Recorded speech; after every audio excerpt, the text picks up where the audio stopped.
All right, that's the breaking development. US President Donald Trump has just signed an executive order imposing an additional 25% tariff on India in response to his continued purchase of Russian oil.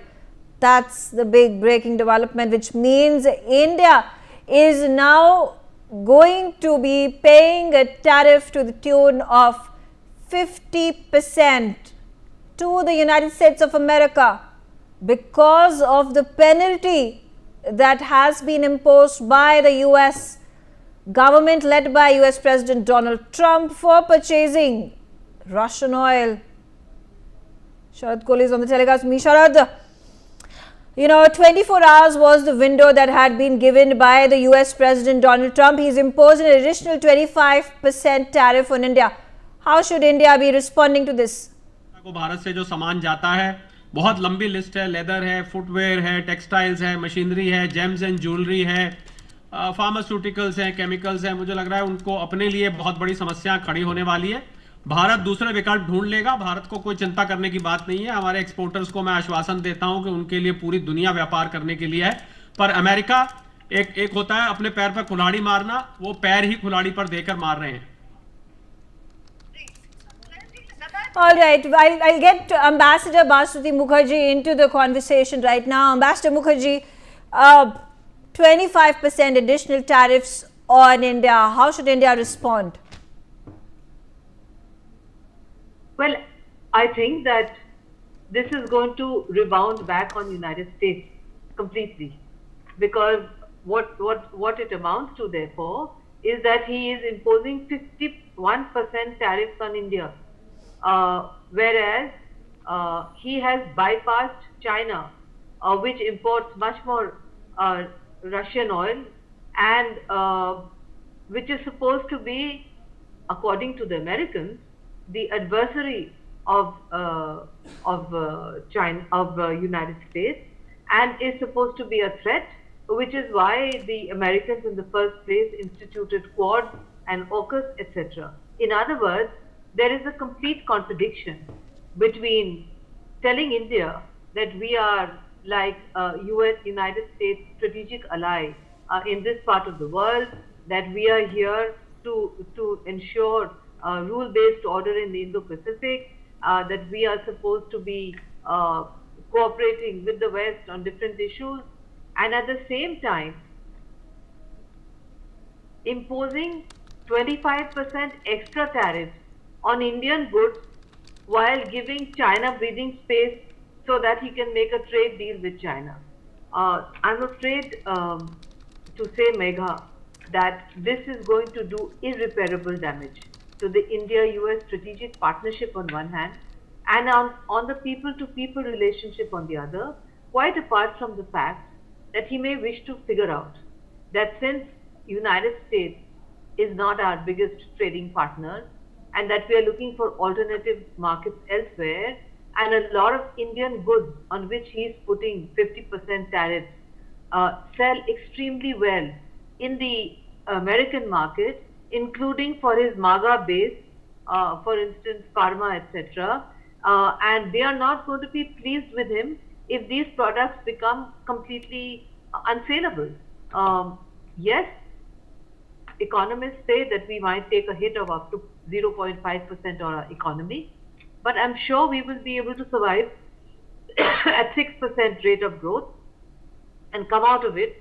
It is for Donald Trump to figure out whether this is what he really wants to do to his so-called closest ally in this part of the world. Right.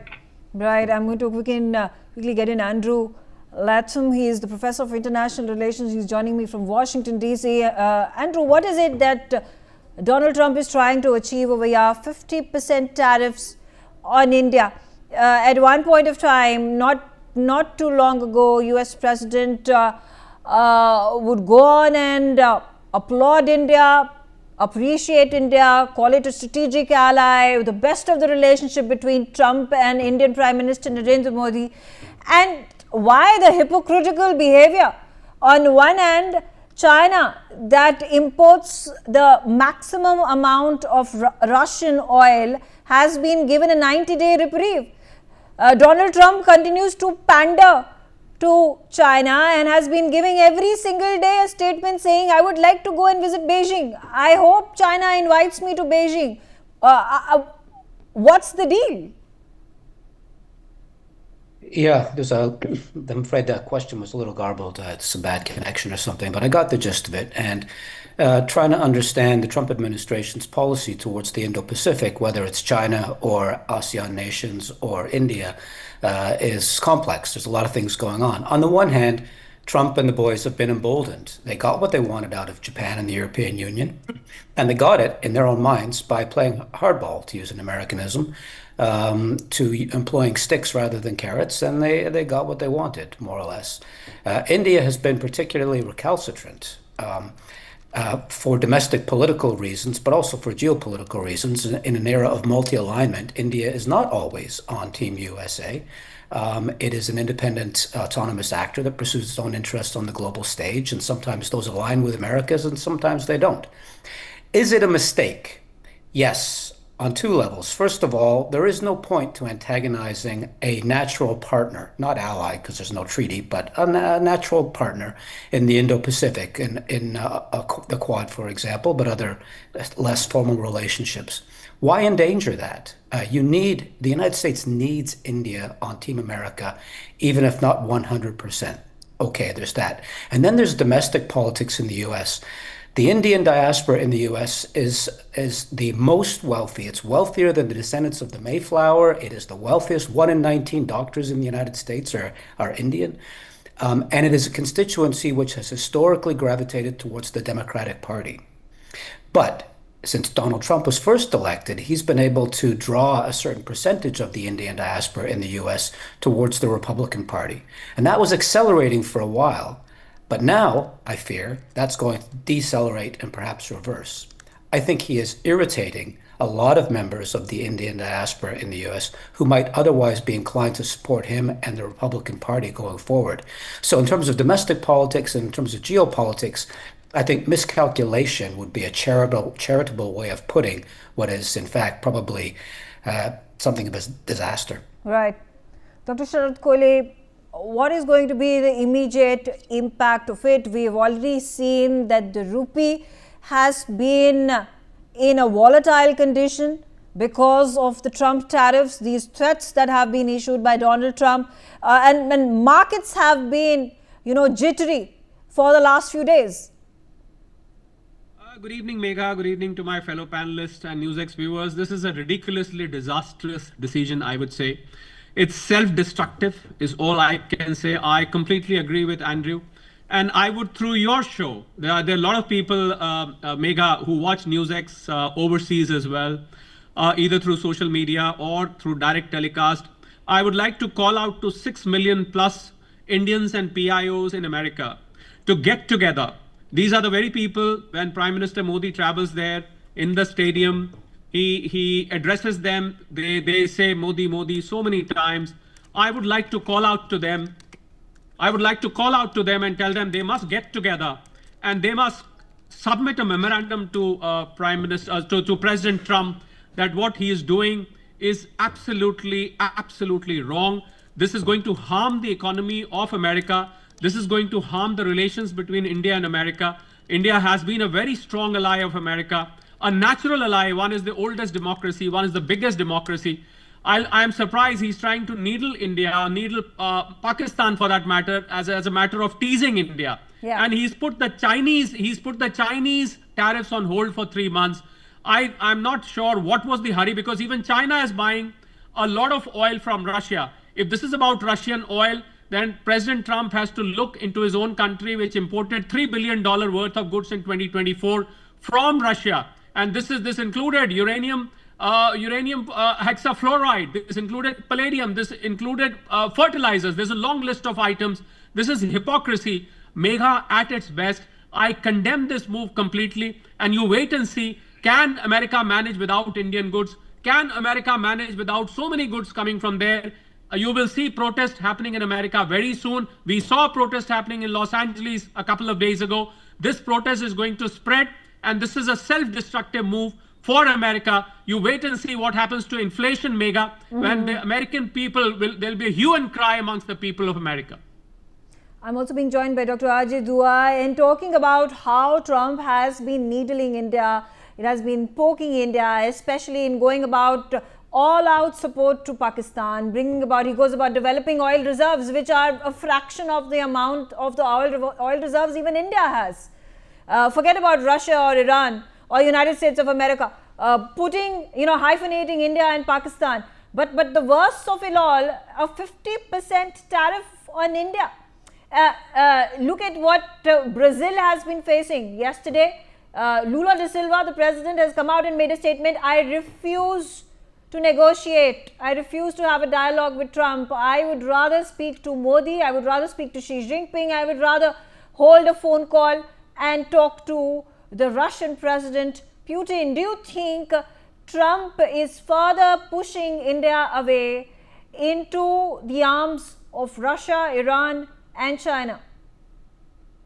Thank you very much, Megha. I'm not sure if President Trump is wanting that kind of an outcome from what he's doing irrationally, impetuously, and based on his impulsiveness. The president wouldn't like India, a large country, one of the faster growing countries on the globe, and now forced to reckon with, at least in the Indo-Pacific and the Southeast Asian region. He would like India to remain away from China. He would like India to remain away from Russia. On that, let there be no doubt whatsoever. He won't like to see 2 or 3 of them combining, because his antagonism or his not liking this kind of a thing is so obvious that when he attacks the BRICS. And he's picked up on BRICS, even though President Putin and President Xi Jinping did not attend it this time. But the very fact that President Lula was hosting that in Brazil had upset him, and the agenda which he talks of, I don't know, nobody has ever talked of weakening the dollar. Certainly not in India. Neither in this meeting or in the earlier cooperation amongst themselves in order to trade more and build up. Yeah. Okay. Ambassador Mukherjee, I am really curious to understand how the mind of Donald Trump functions. What happened in the span of the last 5 months? Prime Minister Narendra Modi, when he traveled to Washington, he met him, he praised Modi no end. He said Modi is a hard negotiator. India was amongst the handful of countries that was facing the baseline tariff, the 10% tariff, and the momentum was high, in moving forward towards signing the bilateral free trade agreement with the United States of America. And suddenly, within a span of a week or two, there seems to be so many harsh decisions that Trump has taken, and the political tool that he's using is under the pretext of India buying this Russian oil, is how he's hammering India no end without any logic whatsoever. So what has transpired in this week or two's time that there has been a complete turnaround received from US President Donald Trump? Well, Megha, you heard our American colleague. I agree with him fully. What has happened is that over the last 3 weeks, a lot of developed countries with very strong economies, including the European Union, have succumbed to President Trump's pressure. So he must have thought that India, which was under colonial rule till 1947, brown people, colonized, ex-colonized, India has the gumption to stand up to President Trump when all the white people have succumbed and said, take us, we are ready to be sacrificed. If white people were ready to be sacrificed, then how has India got the gumption to stand up to Trump? Because we had the gumption. We never caved in. If he would have read a little bit of history instead of talking so much, then he would have realized that, for instance, Pakistan and India have not been at war for 1,000 years, as he's fond of saying. That shows he knows no history at all. if he had read a little bit of history, he would have understood that in this part of the world, be it India or be it China, it is a millennia-old culture and civilization which have gone through very hard times before they became independent. Such people don't succumb to public bullying, to hectoring, and to humiliating behavior. In our case, he is trying to humiliate publicly. The government of a democratic country are based on free and fair elections of 1.4 billion people who were completely committed to the India-US strategic partnership, which he has single-handedly destroyed, Megha, which is so unfortunate in the last 3 weeks with his ham-handed behavior. Did he think that we would come crawling to him and ask for mercy? Did he think that we would write a letter to the Nobel Peace Committee saying that he should get the Nobel Peace Prize? He got it all wrong. This is not the way you do business with India. Yeah. This is not the way you do business with China either, for that matter. So if we have stood up to him and he doesn't like it, that's his problem, Megha, not ours. Okay, all right. Not only does the US president not know history, but he also doesn't know his economics. I'm going to come back to the topic, but here's the details of the executive order that has been passed, that has been signed by Donald Trump, putting additional 25% tariffs, and I'm going to go through the salient points of it because it's a huge document. And it says, by the authority vested in me as president by the Constitution and the laws of the United States of America, I hereby determine an order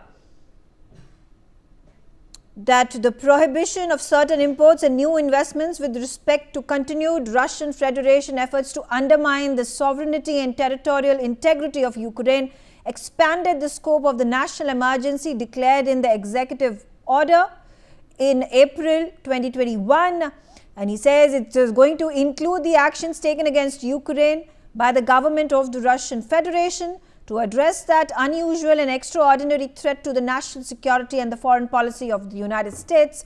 This new executive order that he has signed will prohibit the importation into the United States certain products of Russian Federation, including crude oil, petroleum fuels, oils, and products of their distillation.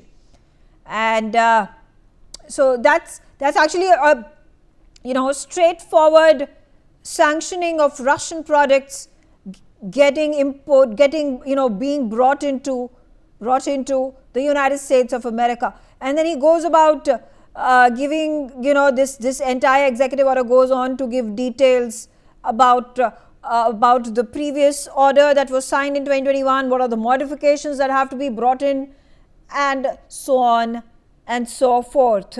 Coming back to you, Andrew Latham, and talking about the ignorance that the US president has demonstrated in front of the world when it comes to his economics. Yesterday a question was asked of him whether he really did know that there have been billions of dollars of imports by way of fertilizers, chemicals, by way of uranium that have been imported by United States from Russia, to which Trump had no answer. He said, I do not know about it. I'm going to get back to you. What do you make of a president like that? Have known about it and chose to ignore it in this particular bilateral negotiation. He's very capable of being obsessively focused on who's across the table from him rather than who's around the table more broadly. He's also ignorant not just of trade matters, but he's ignorant of the Constitution. He's the American Constitution. He's going to find out pretty soon that all of these executive orders are in fact illegal. He has no authority.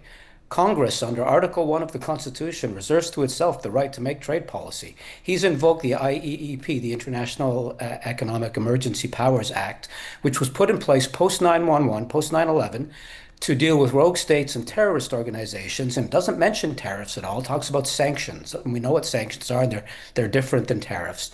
So he's terribly either deliberately ill-informed or simply ill-informed. I'm not sure which. But the Supreme Court, I think, is going to take him down a peg or two because the Constitution and the law are actually unambiguous, which is why I think he's kind of panicking at the moment. He's pushing really hard to move really fast. And I think it's a function of the fact that he realizes that just around the corner, he's going to be stripped of this power and he's not going to like it. The other thing I would mention parenthetically is I think beating Japan at their game, a very old society, non-white, that has a bit of history with the United States and beyond with colonialism and whatnot, as a perpetrator of colonialism, not necessarily a victim. I think more than beating up the European Union, I think beating up Japan, I think that's really what emboldened him with respect to going after India. But he doesn't understand that even if Modi was inclined to roll over on this, domestic politics in India are such that he simply can't. It's impossible if he or his party ever wants to be elected again in the foreseeable future. So this is what happens when you get a provincial and an ignoramus in power atop the strongest country on the face of the earth. Dr. Kohli, coming to you, talking about what happened in the first term of the presidency that Donald Trump had taken, and how after the sanctions were imposed by him, India had reduced its import of Iranian oil to zero. Now, are we seeing a repeat of it taking place in 2025 in his second term? And how do you think is India going to rebut this very strong sanction? Remember, Brazil was the #1 nation with the maximum amount of tariffs of 50%. Now, India just equals Brazil with 25 plus 25% penalty tariffs.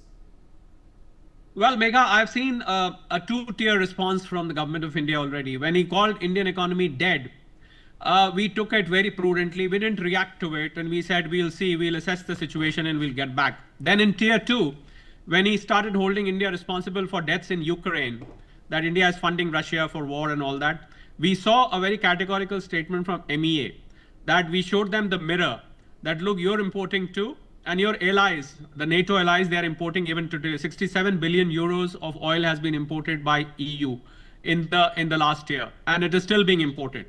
And now this is the third tier, because now since he's imposed those penalties or so-called penalties or whatever it is, we don't care much. But then now I'm going to see, I think the government of India is going to assess the situation, and I'm sure this time the move will be retaliatory. Because what India can do is, India can also impose reciprocatory tariffs of similar amount. America should not forget that about $43 billion goods are being imported to India even today, even without the trade deal.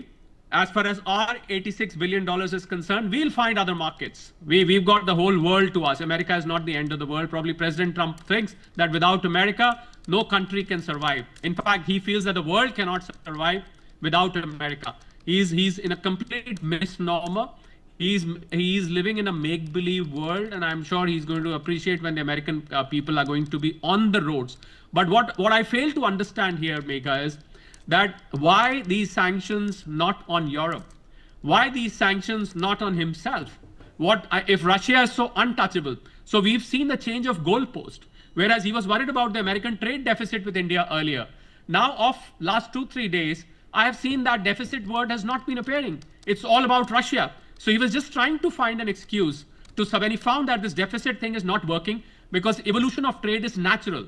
Between demand and supply, what you make good, what I make good, who makes it cheaper, and so and so. When he found that probably that rationale is sinking into him, that this deficit has not arisen out of a deliberate intent. It's a natural evolution of trade over decades. Yeah. He changed the goalpost and he moved on to this Russian rant. I'm afraid this is not going to work. I agree with Andrew, who's not on the screen right now, but I think this will not sail through in the American courts. More importantly, it will not sail through with the American democracy. You will see people on the roads as, inflation starts shooting up. Yeah, as far as India is concerned, I'm sure government of India will definitely consider a retaliatory move this time. Okay, I'm going to bring in Dr. Ajit Dua back into the conversation. Ajit Dua, just a few months ago, India, in the hopes of becoming a strategic free trade partner with America. We know we had cut all interest rates on American bourbon. We had cut all interest rates on the Harley Davidsons. We even allowed Elon Musk to set up his showrooms over here and sell cars without having to set up factories, which was the number one condition initially for Elon Musk to bring in his cars, bring in his EVs. But now what is happening is that the showrooms have been set up, the cars are being imported from China and being sold over here in India. Have we been hasty in, putting up the red carpet, rolling out the red carpet for the United States of America, and look at the payback that we've gotten? Since you specifically talked about automobiles and the role of the US and the Indian government's response to it, I'll be upfront by telling you that we did not agree to reduce the duties which President Trump and then his then friend Elon Musk was asking for.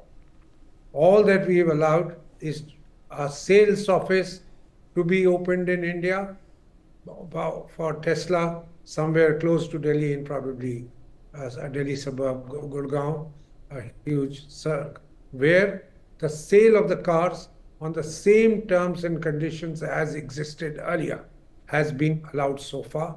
And in any case, now I'm not sure whether even that's relevant, whether Mr. Musk would at all be looking at the Indian market with a competitor from China also pressing for permission. That's the largest company called the BYD. BYD of China is willing to invest in India to set up a plant in India, and BYD is today the largest selling EV car maker in the world. The question is, it's the Indian government which is holding back BYD's proposal, because we have that rule after the Galwan episode of 2020 that all investments coming from countries with whom we have borders, land borders, we will quickly vet those applications. So I don't think we have made a mistake. If anything, we stood against the pressures of the United States and Elon Musk's frequent meetings with more than one meeting, let me say, with Prime Minister Modi. And then he suddenly cancels one when he comes to know that the stand of the Indian Prime Minister is not going to budge. Okay, and of course it's extremely integral for us to safeguard our interests when it comes to the agriculture sector, when it comes to the dairy sector. That has been the problematic point from America's point of view in wanting to strike that deal. I'm going to bring to our notice the statement that has been made by Shashi Tharoor, Member of Parliament. He has said India now needs to respond to Trump. Listen in to his statement. India in response to import of Russian oils to India, sir? I see. Well, I mean, I don't think that's particularly good news for us, but obviously if that takes our total tariffs to 50%, then that's going to make our goods unaffordable to a lot of people in America. And in particularly when you're looking at these percentages, you have to compare them with the tariffs being levied on some of our competitors. And I'm afraid if you look at people like Vietnam, Indonesia, Philippines, even Bangladesh and Pakistan have lower tariffs than us, then ultimately people will not be buying goods from us in America if they can buy them cheaper elsewhere. So that's not very good for our exports to America. This means we need to very seriously diversify to other countries and other markets which may be interested in what we have to offer. We now have an FTA with the UK, we are talking to the EU. There are many countries in which hopefully we would be able to, but in the short term it is definitely a blow. I don't think we can sugarcoat it. When President Trump was asked about the imports of America when we look at the Russia's export to USA, sir, he said, I don't know about what America imports from Russia, either it's uranium or petroleum products, sir. Uranium, palladium, there are various things they're importing from Russia. But there is unfortunately a certain double standard involved. They have given the Chinese a 90-day break, but the Chinese are importing far more Russian oil than we are. So clearly this has not been a particularly friendly gesture from a country we thought was well disposed towards us, or an administration that we thought was well disposed. Very clearly, we have to act accordingly, and we will have to learn our lessons from this experience. I think there is certainly a likelihood there will be some pressure within India now to impose comparable reciprocal tariffs on American exports to India. So I think we're going to have to really start looking at other trading partners much more in these circumstances. From past a decade, we have seen the entitlement of India to United States. So, can you see all these happening just because of this, sir? I'm sorry, because of what? Entitlement of India to US, sir. No. We engage with all countries. We keep open lines of communication to all countries. Frankly, we were importing goods from China soon after they killed 20 of our soldiers. So it's not as if we have shut down relations with anybody. We are a country that believes in having multiple relations with multiple nations and partners. So I don't think that is going to change. But the emphasis, the opportunities, the degree of involvement, etc., will all be affected by an unfriendly development like this, certainly. He has already threatened India to impose additional tariffs, and now he has done it. So, what next President Trump wants to achieve, sir? What he is doing now, sir? I think only he can answer that question, my friend. Don't ask us. Okay, thank you so much. All right, on that note, I slip into a short break. We'll keep a close eye on all these big developments. What is going to be India's response? Are there going to be reciprocal tariffs that India will impose? Will we further increase the non-trade barriers? Are we going to roll back the interests that had been cut in wake of having that bilateral trade agreement with the United States of America? There has been, of course, a massive blow, 50% tariffs of India. India needs to respond. On that note, I slip into a short break. Thanks for watching.